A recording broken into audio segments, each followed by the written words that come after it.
नमस्कार, times of Swaraj में आप सबों का स्वागत है और मैं हूं संतोष सिंह। और आज हम टाइम्स ऑफ स्वराज में बात कर रहे हैं एक ऐसे नेता की,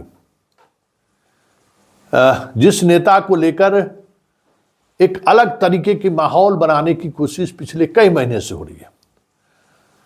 मीडिया भी कहीं न कहीं उस माहौल बनाने में सत्ता के साथ खड़ी दिखती है। मतलब सत्ता मतलब केंद्र की सत्ता के साथ।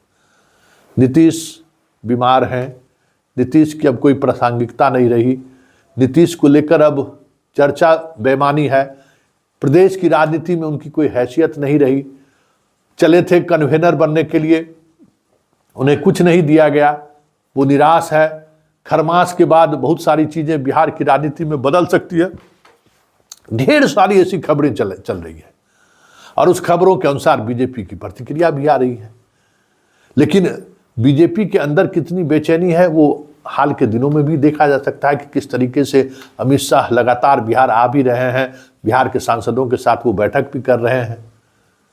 कुछ तो बात होगी, नीतीश में कुछ तो है जो लालू जैसे महागठबंधन के साथ भी पूरी सहजता के साथ वो मुख्यमंत्री की कुर्सी पर बैठे हैं और अपने अंदाज में वो राजनीति भी कर रहे हैं, अपने अंदाज में बिहार के प्रशासनिक व्यवस्था को भी चला रहे हैं।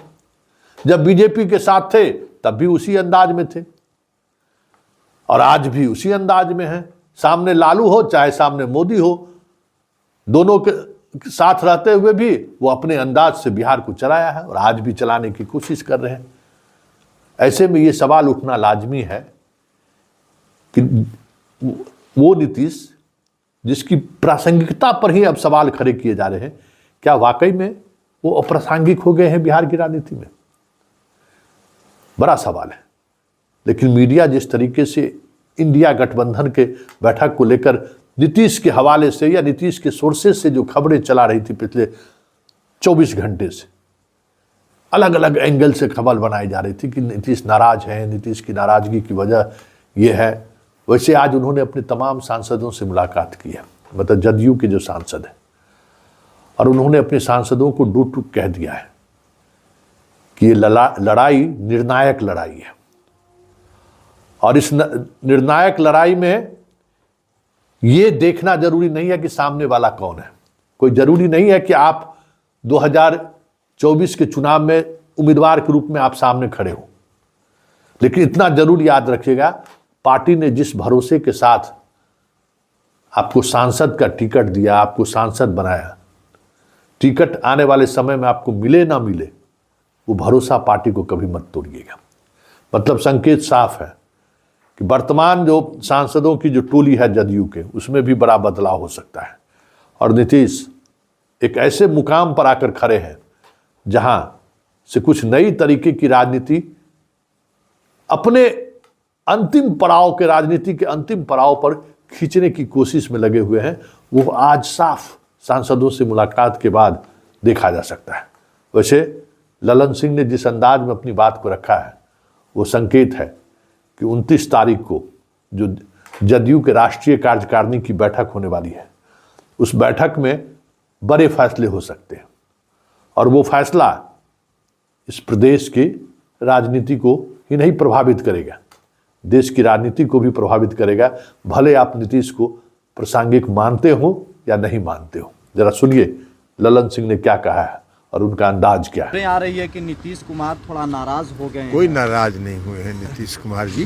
बैठक के अंत तक नीतीश कुमार जी थे और बैठक के अंत में उन्होंने खड़गे साहब से, सोनिया जी से, राहुल जी से, सबसे अनुमति लेके हम लोग आए और ये तय हुआ था बैठक में कि एक ही दो लोग ब्रीफ करेंगे, सबको वहाँ नहीं बैठना था। तो इसमें नाराजगी की कौन बात है? ये आपका मनगढ़ंत कहानी है। सर एक सवाल, सीट बंटवारे पर चर्चा सर कब होगी? कहा जा रहा है सीट बंटवारे पर चर्चा हुई है और वो हुआ है कि जल्दी से जल्दी मैक्सिमम 15 से 20 दिनों में सभी राज्यों में सीटों का बंटवारा हो जाए। कैंपेनिंग को लेकर भी कोई बातचीत हुई? कहा जा रहा है अलग अलग जगहों पर ज्वाइंट रैली होगी, आम सभा होगी और उसमें सभी पार्टी के गठबंधन के जो INDIA गठबंधन के सभी नेता उसमें जाएंगे। आज भी सभी सांसदों के साथ नीतीश जी की सांसदों के साथ तो सांसद लोग मिलना चाहते थे मुख्यमंत्री जी से, तो वो आके मिले। तो वो चूंकि दिल्ली में थे इसलिए सभी सांसद यहाँ थे, तो सभी सांसद आके उनसे मिलना चाहते थे, उन्होंने समय दिया, आके मिले। इंडिया गठबंधन में कोई दिक्कत नहीं है, सब कुछ कोई all is दिक्कत well। नहीं, एकदम ये आपको दिक्कत दिख रहा है, कोई दिक्कत नहीं है।